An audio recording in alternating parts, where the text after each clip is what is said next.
Hello अस्सलाम वालेकुम, welcome back to my YouTube channel Indian reaction on. आज की वीडियो मेरे एक सब्सक्राइबर ने मुझे सजेस्ट की थी और ये मेरे लिए बहुत ही ज़्यादा स्पेशल होने वाली है और शॉकिंग भी होने वाली है, क्योंकि इससे पहले मुझे नहीं पता था कि हिंदू भी किसी की उम्मती हैं। और आज की वीडियो का टॉपिक ही यही है कि हिंदू किस नबी की उम्मती हैं। आप लोग मुझे इतनी सारी वीडियोस के सजेशन देते हैं और मैं सारी वीडियोस पे रिएक्ट करूँगी, क्योंकि मुझे थोड़ा टाइम नहीं मिलता, इसलिए मैं सारी वीडियोस कंटिन्यू नहीं डाल पाती हूँ। उसके लिए सॉरी। और आप लोग इतना सपोर्ट करते हैं उसके लिए थैंक यू सो मच। ऐसे ही मुझे सपोर्ट करते रहें, लाइक शेयर कमेंट और सब्सक्राइब करना ना भूलें। So without further delay let's start the video.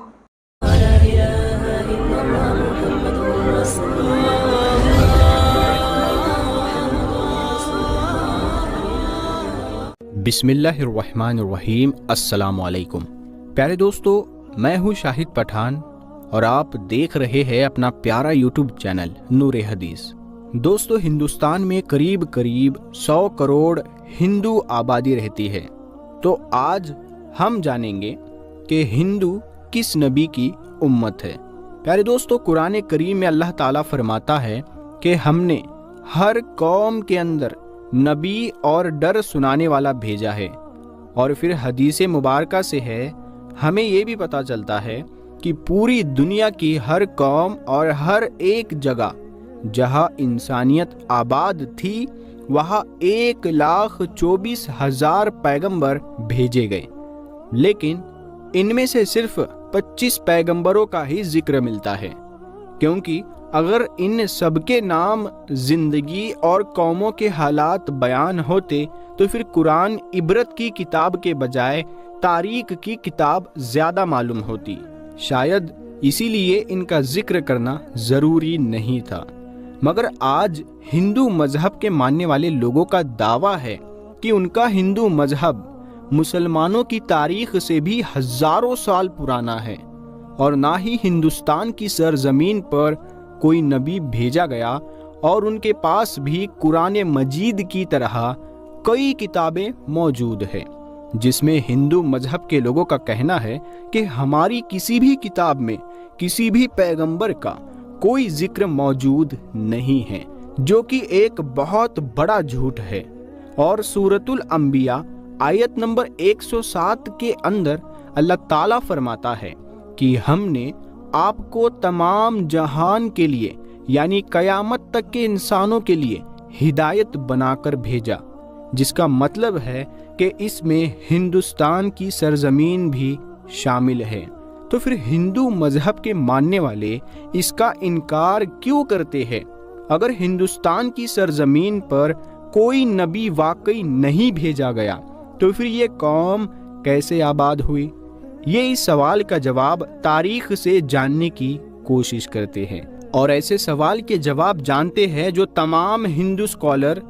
दुनिया से छुपाते हैं। हिंदू मजहब के मानने वाले लोगों का दावा है कि ये दुनिया का सबसे पुराना मजहब है, इतना पुराना कि जब इस्लाम या मुसलमान लफ्ज का वजूद तक मौजूद नहीं था, जो कि सही भी है, क्योंकि कुफ्र और शिर्क की शुरुआत तो उसी दिन से हो गई थी जब हजरत आदम अलैहिस्सलाम के बेटे काबिल ने हाबिल को कत्ल किया था और उनसे अलग होकर कुफ्र और शिर्क के अंदर मुब्तला हो गया था। और इतिहास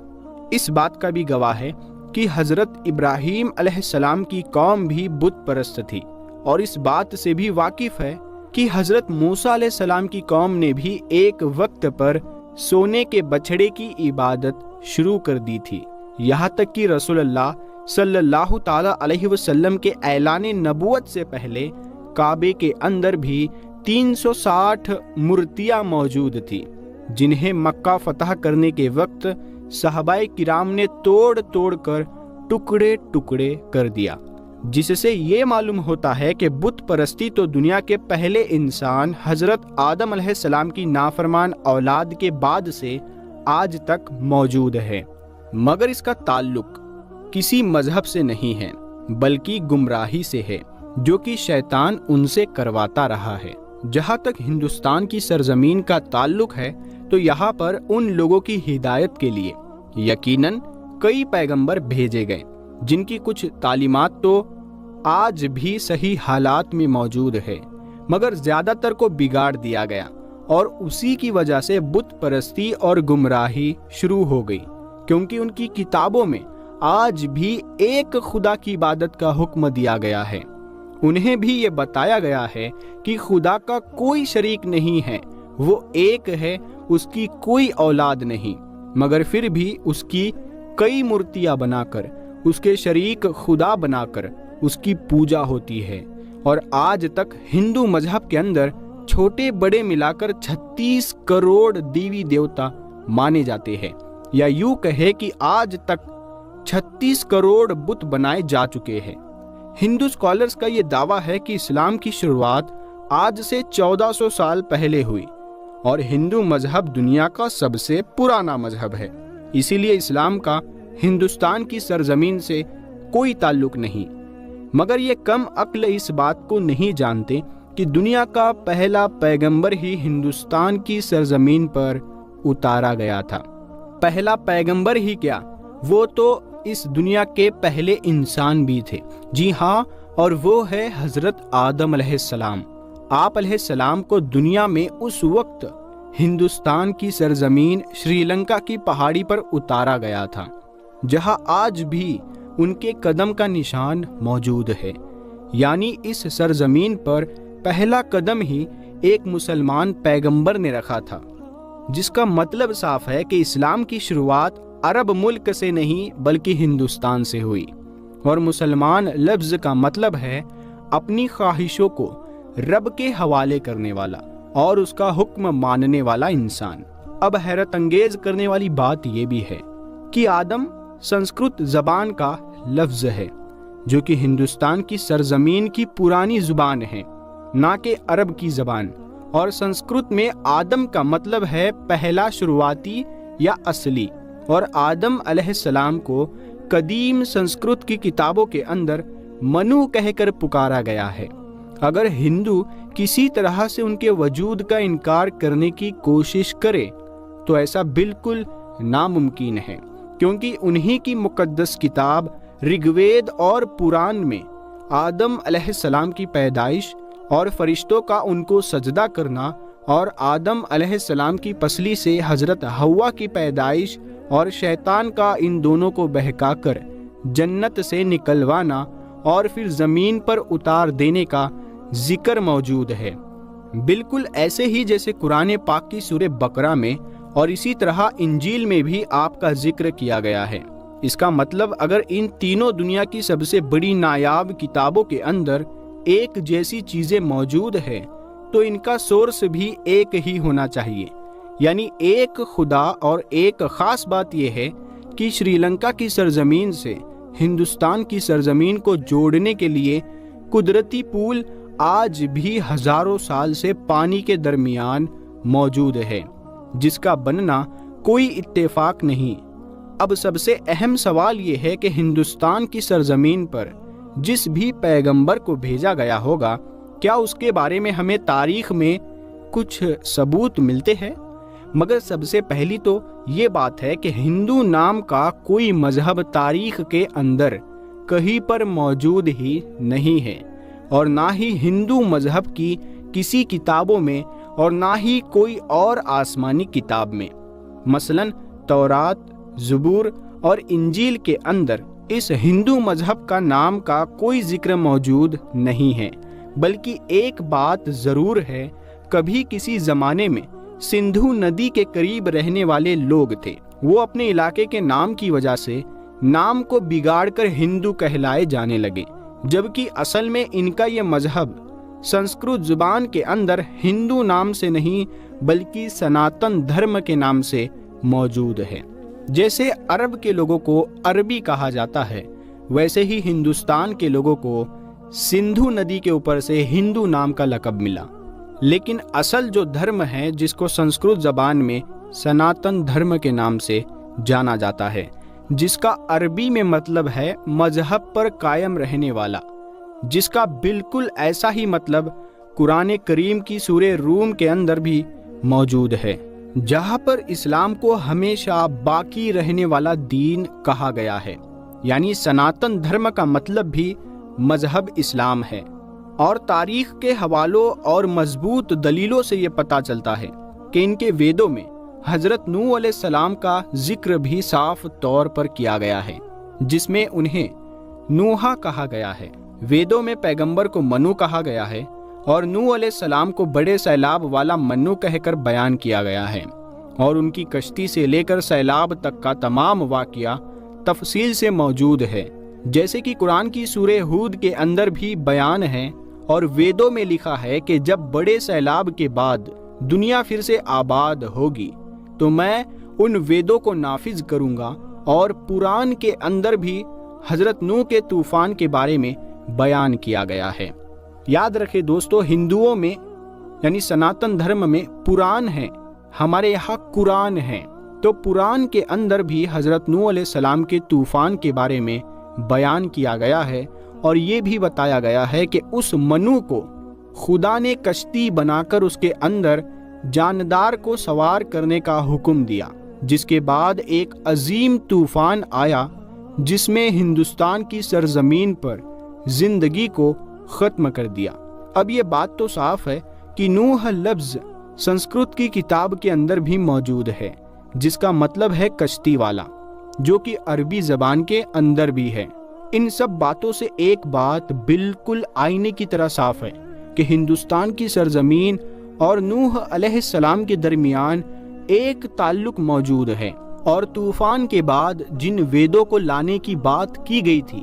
वो हजरत नूह अलैहिस्सलाम की तालीमात थी, जो तूफान के बाद हिंदू सरजमीन पर उनके बेटे की नस्ल से आगे फैलना शुरू हुई। उसके बाद उस कौम ने गुमराह होकर बुत परस्ती करना शुरू कर दी। और तारीख के हवालों से हमें ये पता चलता है कि नूह अलैहिस्सलाम की कौम के जैसे देवी देवताओं की पूजा करने का तरीका दुनिया में कहीं और मौजूद नहीं था। और कुरान करीम में नूह अलैहिस्सलाम की कौम को साबी कहा गया है, जो इराक की सरजमीन को कहते हैं, जहां पर सिर्फ हजरत इब्राहीम अलैहिस्सलाम पैदा हुए थे, जिनकी कौम यही मुशरिक थे जिन्होंने नूह अलैहिस्सलाम और उनके दरमियान आने वाले तमाम अंबियाओं की तालीमात को या तो बदल दिया था या फिर भुला दिया था और उन्हीं की पूजा किया करते थे। इसके अलावा ये फरिश्तों की इबादत किया करते थे, इसीलिए खुदा के साथ साथ फरिश्तों की मूर्तियां भी बनाकर उन्हें खुदा भी कहना शुरू कर दिया। बिल्कुल ऐसे जैसे हर बड़े काम पर अल्लाह ने फरिश्तों को मुकर्रर किया है और वो हर बड़े काम पर अल्लाह की तरफ से पाबंद है, इसी तरह उन लोगों ने हर काम करवाने के लिए एक अलग अलग खुदा की मूर्तियों की सूरत में बना दिए। ये लोग सितारों और आग की भी पूजा करते हैं, इसीलिए आज भी हिंदू कौम सितारों के इल्म के अंदर इतना यकीन रखती है, जिसको एस्ट्रोलॉजी कहते हैं, और आग की भी पूजा करते हैं और उसे मुकद्दस जानते हैं। मगर सबसे अहम सवाल ये है कि ये सब जानकर भी और अपनी किताबों के अंदर साफ तौर पर एक खुदा और पैगंबरों की तालीमात को देखकर भी हिंदू कौम इनका इनकार क्यों करती है?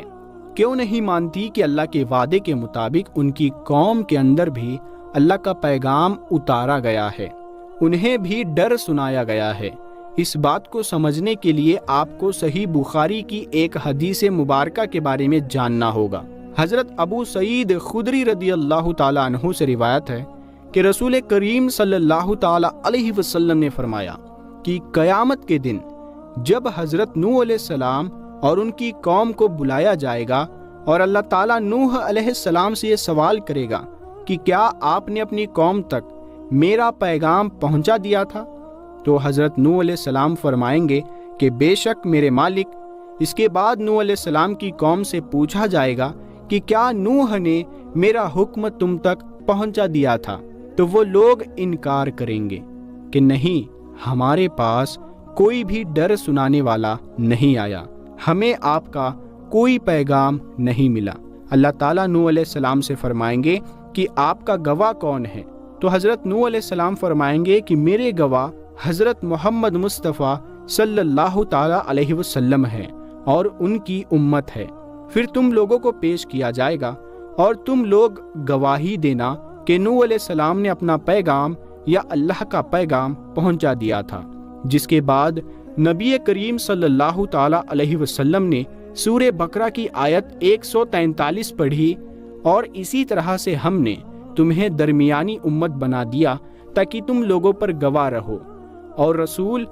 تم پر گواہ رہے، جس سے یہ ثابت ہوا کہ ہندو قوم کبھی اپنے نبی نوح علیہ السلام کی تعلیمات یا کسی اور پیغمبر کو تسلیم نہیں کریں گے،